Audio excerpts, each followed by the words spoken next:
So we're here now sa Cheng Dynasty. Namiss ko to. Last time kami dito pumunta ni Sir Leonard Engineer siguro mga 2 months ago. Last year. Mga November ata yung mga bago. Healthy options. Ano kayo mo pre? Ito mga... Ano to? Basta mga meat yan. Mga meat na ano, yung kanyang stress ay may nipis. Kukuha din tayo na.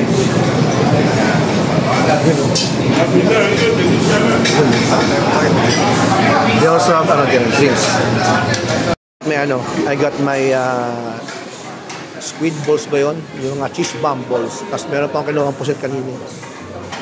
Ito, kinuha ko rin ito. Bacon. Ayan. Ayan yung soup base natin. Sa akin, kinuha ko soup base ay miso. Tapos yun. Nakakumuha ko ng noodles.